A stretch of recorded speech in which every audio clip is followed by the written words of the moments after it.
BNP বা বিরোধী দল তাদের কর্মসূচি পাল্টাপাল্টি কোনো কর্মসূচি আমরা নিতে যাচ্ছি না।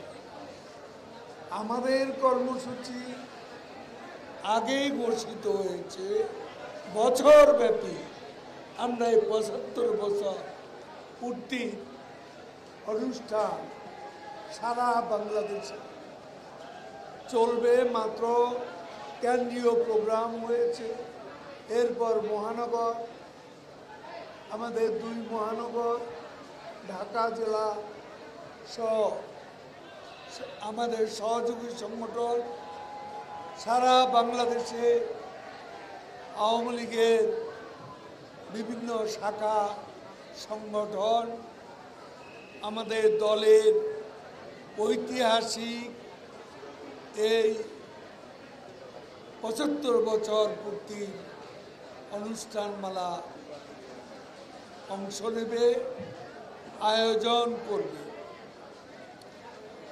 আমি আপনাদের সামনে একটা কথা বলতে চাই, যারা আজকে প্রতিদিনই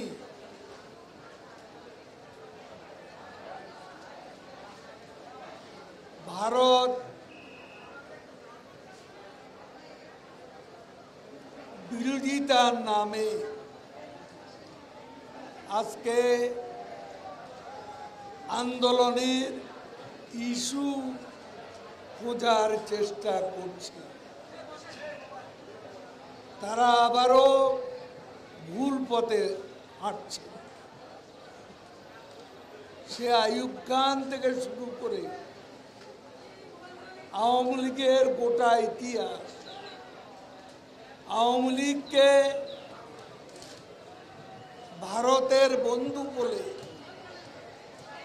সেবাদার বানানো যারা চক্রান্ত করেছে, সেই আওয়ামী লীগ বঙ্গবন্ধুর নেতৃত্বে বাংলাদেশ স্বাধীন করেছে, এবং সেই আওয়ামী লীগ আজকে যে অর্জন, উন্নয়ন, সমৃদ্ধি সবই কিন্তু স্বাধীনতা পিতার হাতে, মুক্তি হচ্ছে কন্যার হাতে। পিতার হাতে স্বাধীনতা, কন্যার হাতে মুক্তি, এবং আওয়ামী লীগ সেটা করে যাচ্ছে। বিদেশে আমাদের প্রভু নেই, আপনাদের প্রভু আছে। আমরা বিদেশে আমাদের বন্ধু আছে, ভারত আমাদের ৭১-এর পরীক্ষিত বন্ধু। আপনারা তো হৃদয়ে চেতনায় স্বাধীনতা ধারণ করেন না, কাজে ৭১-এর চেতনাও আপনারা ধারণ করেন না।